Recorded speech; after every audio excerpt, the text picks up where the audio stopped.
When I hear supper club, I think, I don't know, 1940s schmancy dress-up destination for lavish entertainment and pricey eats. But modern-day supper clubs, well, they're stepping away from the old school with all sorts of new twists. The Vegas supper club scene has returned in full force, and they're getting a lot of heat. Today on CityCast Las Vegas, we take a seat with Review Journal features columnist and sharp-dressed man about town, John Katsilometes, to find out what's the deal with the ever-growing number of modern Las Vegas supper clubs and how to get the best bang for your supper buck. It's Thursday, October 26th. I'm Dayvid Figler, and here's what Las Vegas is talking about.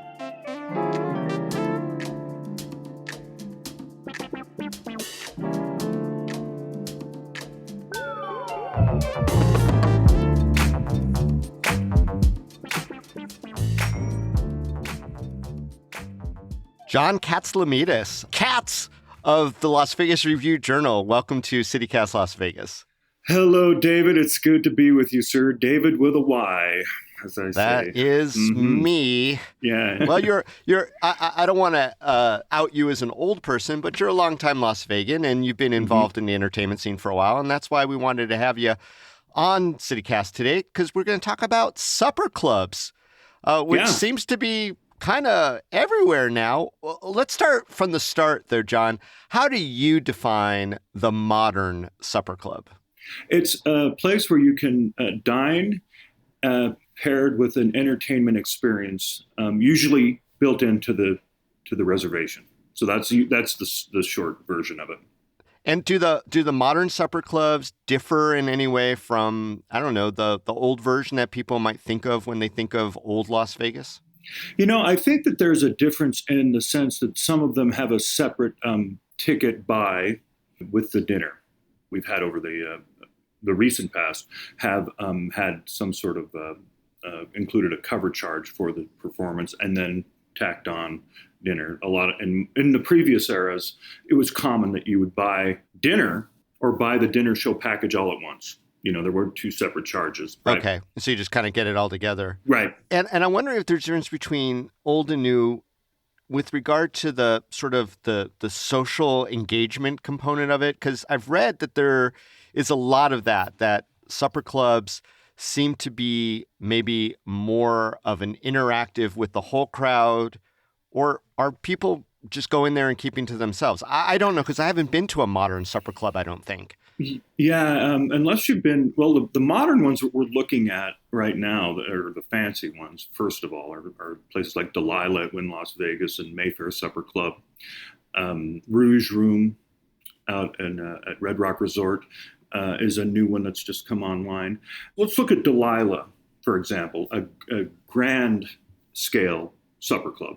They have a band on stage and dancers on platforms throughout the restaurant. So you go in there and you're eating, but you're also getting movement around you, and it's as interactive as you want it to be. Mayfair Supper Club is you're dining and you're watching an actual production show, and that's got characters and a band, and they're playing roles and reading a script. They've got dancers that encircle the stage, and with the water in the background on the fountains of Bellagio. That can be seen as interactive and immersive, to use two overused but appropriate terms. A lot of these places strive for that. And out at Rouge, the band's in the middle and the restaurants around it. Same thing. It's as much as you want to, but it's not frowned upon. Like in a normal restaurant, you wouldn't feel as mobile, if you were to go to a proper place. Right. So you're saying people actually kind of have the ability, if they choose to, get up and sort of mingle with other people who are just like you, customer of the joint. Yeah, they do. Exactly. It's interesting. It's more, if it can be said, it's upscale and rather fancy, but it's also more relaxed to be in these places. It's a little bit less confined. Okay. It sounds like we've got food, we've got cocktails, and we've got entertainment all in that same space. What do you think is the most important for the supper club? The food, the cocktails, or the entertainment? That's a really good question. Great entertainment can mask some deficiencies in the culinary program. Interesting. Better than great food. Masking bad entertainment? Right. Substandard entertainment. And cocktails, where do those fit in? Cocktails is not my thing. It's, I'm always on the fizzy water train. But I think what I would recommend is for people to go in for the entertainment, and the food is kind of a bonus. I think you go in there and have light snacks and have a good time at a lot of these places.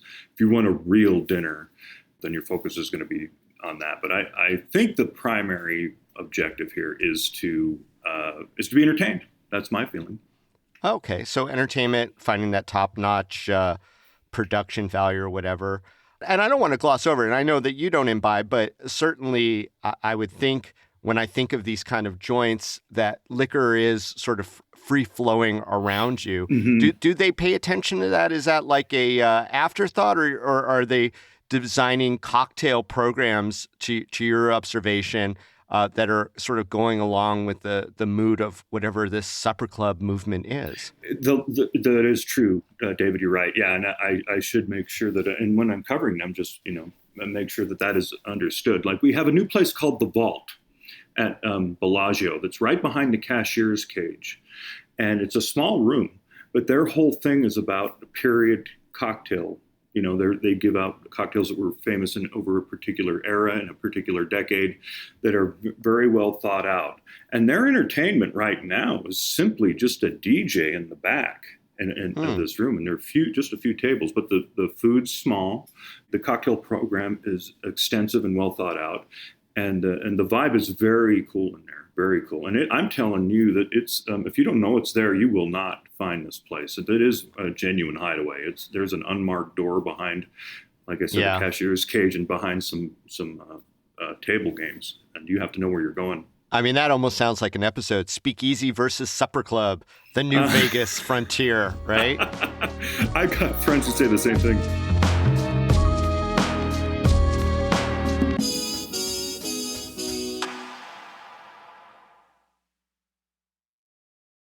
Look, I've got in my head a very 1940s version when you hear the word supper club, like those old time musicals where everyone is sitting around dressed up in tuxedos. The club is always called like the Tropicana or the Copacabana or whatever. And there's like a Busby Berkeley choreographed number with showgirls. A singer descends from the ceiling from nowhere. Is that happening? How elaborate do the shows get at the modern day supper clubs in Las Vegas? You've described Mayfair almost to a T. I think they're still doing. I think they've got some Lyra hoops in that place. I think the last time I was there, they did. They have Ariel in there, and it's like, I know what you're saying. It's like the old. Somebody at the table is going to get up and join the band, for a number, Right, that's right. The ingenue just jumps in, Oh, me? I'm not dressed. Okay. And, that's happened at Delilah, actually, where they've had singers. People from the audience jumping in and being part of the show? There have been a couple of times when I've been in there when singers, we know who they are in the room, who are known kind of to Las Vegas. They're not superstars, but they come up and they join the band for a number. And we've had the celebrities there, by the way, who just do it anyway, like Justin Timberlake and Jimmy Fallon, and those guys have gotten up on stage as well. Dennis Rodman got up with the band one night. Right, the famous singer Dennis Rodman. Dennis Rodman, he was recording a live CD. Yeah, if there That's is crazy. CDs anymore. No, he just joined the band. So a lot of them are trying to do that. But a good example of one that is sort of in the face of that and is more, kind of vintage vibe, but more forward thinking, is a place I was just at last night, Vic's Las Vegas, which is in Symphony Park. Okay, so now we're off strip. Off strip. Yeah, this is a great off strip. There's plenty of these off strip folks. And I went in there because Penn Jillette was playing with Mike Jonesy Jones, the great bebop jazz piano player, and Jeff Hamilton, who's probably the greatest living jazz drummer. And Penn is a great stand-up bass player now. He's been working on this for quite a while, as you know. And that place was packed for them. And that is a genuine restaurant that faces a stage with an advanced sound system, great lighting, there's not, I mean, not a bad seat in the room. The food's great. And that is what they've set up is they're trying to get people from the Smith Center, from both Reynolds Hall and Myron's, to come over after shows to hang out at the club. And their dedicated band is the Las Vegas Academy Jazz Players. They're out of the LVA. And that's pretty cool. I've been there a couple times, and I've also heard, like, it could be really noisy. There were some complaints from some of the musicians that the crowd wasn't particularly respectful. Can they compete? Can a place like Vic's compete with the kind of the more elaborate ones you talk about, like at Delilah and Mayfair? Vic's is not at the scale of certainly of either one of those. I think the thing with Vic's is its location and its appeal to pretty much a locals audience expressly. All the developments going down in the Symphony Park area. That's what they're trying to tap into. Sure. They're going after locals, and you will get inattentive audiences, especially at a place like Delilah. Oh, okay. So that's not just a Vic's issue. No. Mayfair is more you're looking at the show because it's a show difference. The band at Delilah, the early band is sometimes just a trio, and the late they shift over to a late show, and that has a more advanced band. And Sunday nights, if you're a music fan at Delilah, is the time to go because they have a big band in there. But a place to go that will be that's sort of like a smaller scale that locals can enjoy is Maxim Jazz here in Las Vegas. It has no cover, but a dinner F&B minimum of $25 a piece, and they have some very good top-notch locals acts. Like, for example, Joey Melati, who's Barry Manilow's keyboardist, has brought in bands in there frequently and performed in there. The Hot Club of Las Vegas, a gypsy jazz band that is fronted by Noribel Gorgoy, a great singer, and Mundo Juliarat, a great guitarist here in Las Vegas, who local musicians really know this band. They're in there. Okay. And so if you look for that, they're not going to be or claim to be the Strip caliber, but they are significant. Yeah, and that's a great lead-in because I don't think anyone would disagree that there's just an endless supply of really talented performers, entertainers, musicians. It's all about finding the right venue and the right vehicle for their talents. I am curious about these sort of like offerings for locals, right? Because as locals, we can't always afford to drop the big bucks all the time. And so, I don't know, John, what are ways that locals can enjoy some of these offerings without breaking the bank? Well, I would say, well, if you really don't want to break the bank, the Dispensary Lounge on Trop and Eastern, which has been around forever, but just about 10 years ago started adding jazz to its programming. That's a no cover. You pay a nominal fee for entertainment, and they have a tavern menu, and they have a little stage. I call it the Water Wheel Lounge because it's behind the fake water wheel, or it's next to the fake water wheel in the corner. And that place kicks. Wynton Marsalis has played in there. Brian Newman's band from Lady Gaga has played in there. And it's a small, cozy little joint. And we should mention, by the way, Nomad Library. That's another supper club thing with Brian Newman after dark, Lady Gaga's band leader. He's down at Park MGM as well. Well, that's really neat that he's kind of splitting his time between the Strip and way off the Strip, because Trop and Eastern, I think, is definitely file under way off the Strip. I'm going to just say, I do love the Dispensary. I'm sad to a certain degree that, they've been around since the 80s, I think, and certainly haven't, upgraded the furnishings. And I think that's a positive. Going into a bar where there's carpeting and all this wood furniture and the water wheel that you described, it's awesome. And they do have a great burger there. But the name, I think a lot of people get confused, think it may be a cannabis place. So I felt sad for them on that. Yeah, when bad things happen to good names, they didn't used to be a problem, believe me. That's true. No, it's definitely one of my favorite recommends to people. Just the Dispensary in general has been for years and years. Any other good locals recommendation? I'd say right now a pretty a place that's kind of sort of advancing the cause is the Copa at Bootlegger Bistro. You'll find us there a lot. That's on Monday night at Santa Fe and the Fat City Horns, which a lot of people think is the best band in the West. They're certainly among the best. That's Lady Gaga's horn section in that show. That's Monday nights. They're bringing in national acts, jazz acts. So this is at the Bootlegger Bistro, which is an Italian restaurant on the very, very, very, very south end of the Strip. Right. Mm-hmm. And just entertainment in the middle of the restaurant space? No, this is the Copa room is actually attached to the bootlegger bistro. The bistro itself has entertainment nightly. And that's Okay. that is also the restaurant has players in there every night, and then in the Copa room, which is a proper room, a showroom, a couple hundred, 250, I think, capacity. Oh, They're doing shows and regular shows, and they're offering food. They're starting to offer food for all those shows, which they didn't do before. So the Copa, like you described earlier, the Copacabana kind of, yeah, yeah. and aside from Santa Fe, everything's new in there, and that's a cool spot that locals can get to it. You can park there easily. Got it. So, John, what I'm hearing is it sounds like any place with food and entertainment can be a supper club, but some elevate it. Is that a fair summary of how you're kind of describing it? It's like everything else, David. It's kind of broadened its definition. Dispensary wouldn't say it's a supper club, but it's someplace you can do that. And if you look at a place like, look at the Opium Theater and its pairing with Super Frico. They offer entertainment in the restaurant. This is at the Cosmopolitan with some strolling entertainment from performers who will be in the stage show next door, which is a ticketed show. They don't call themselves a supper club. They don't like being called a supper club. But if you really want to get down to it, that's kind of the advanced version of a supper club. Is what the Spiegel world has created there. Do you think that they avoid that title because there's some kind of downside to be calling a supper club? What do you think their motivation is there? I think their motivation is they want to be so different that they don't, there's a lot of things called a supper club. We don't want to be called a supper club. Another one that doesn't want to be called a supper club is the new Voltaire at the Venetian, where Kylie Minogue is going to be playing.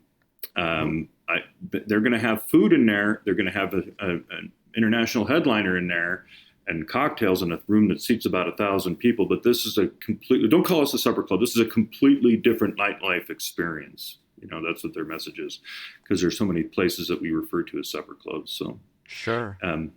It's up to us to kind of weed out. It's like, like the term residency has been morphed over the years. It's changed, and things are, artists might not want to be called a residency in some instances. Supper clubs are the same way. But for me, it's where you can have supper and be entertained all at the same time, simply. Got it. And, this supper club fervor that's happening right now, which I'm very interested to talk about, is it in some way supplanting that whole bottle service moment that we had where people were spending, $1,000 on a bottle of Jack Daniels because it came out with sparklers and pretty servers? Mm-hmm. These places want to be the counter to that. I think it's for folks who are over that particular entertainment experience, have kind of grown beyond it or gotten out of that demo, and still want to have a good time at night in Las Vegas. That's especially what Voltaire has been talking about. You don't feel like you're not going to feel like you've been beaten up after a night out. Certainly, Rouge Room out at at Red Rock is set up that way. It's not going to be EDM thumping all night long, and you're not able to really hear the person you're with. It's going to be more atmospheric entertainment in a lot of ways, and a way that you can enjoy it, come back to a conversation, enjoy the food, and be a little calmer, I should say.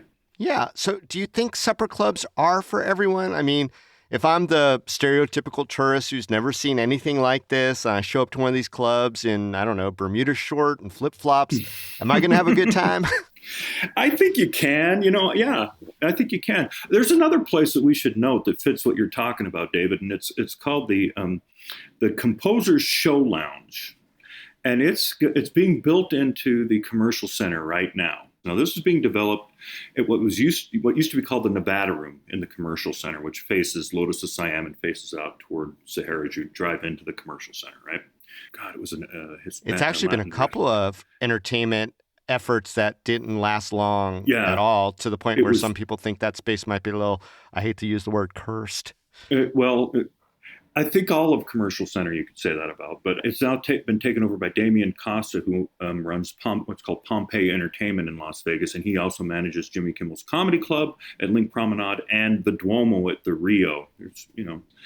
He wants to showcase supper club entertainment starring Las Vegas entertainers. So that's coming online, and that will be more.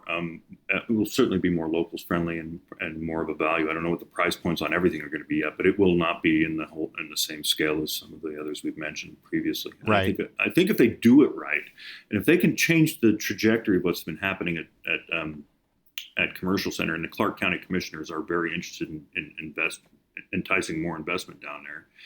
I think that they'll have a shot. This is their best shot of success at that particular venue that they've had. Yeah, it'll be interesting to see if they could succeed where others have tried. Yeah. What is it about this moment in time that these supper clubs are proliferating and seemingly thriving? I think people want to be able to put as much into a visit to Las Vegas or a night out in Las Vegas if you live in Las Vegas as they can. So jamming together meal and entertainment is a good idea. There's so much more to do in Las Vegas, as we know. There's so much competition for your money and your time that you have to be kind of efficient. So you could say, well, maybe I could go to this headlining show and do a big dinner after, or they've got this Mayfair, or they've got this Delilah thing that we could do, and it's all in one. Or you can do more with your time than you used to be able to. I think that's a big part of it. I think people want to be more efficient in the way that they spend their time in Las Vegas. And if they can get great food and a great vibe and some cool entertainment in their visit, they'll do it. John Katsilometes of the Las Vegas Review-Journal, thank you so much for sharing all that here on CityCast Las Vegas. Thanks for having me, David. It's a pleasure. Thank you.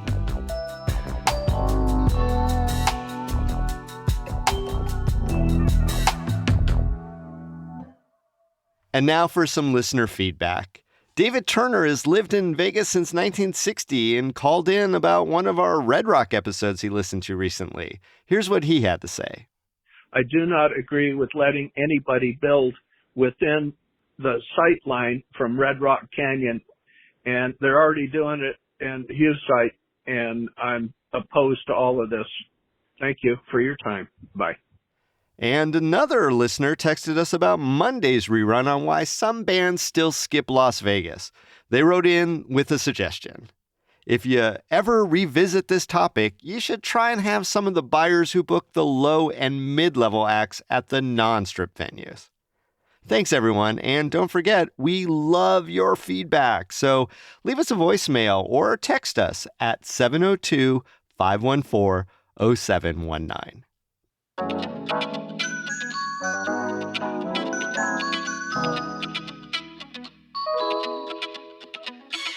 That's all for today here on CityCast Las Vegas. Another place you could give us feedback is in a review wherever you're listening to this episode. And while you're there, a 5-star rating would be a great gesture to let us know you like what we're trying to do in the city we all love. We'll be back tomorrow morning with more news from around the city. Till then, stay lucky.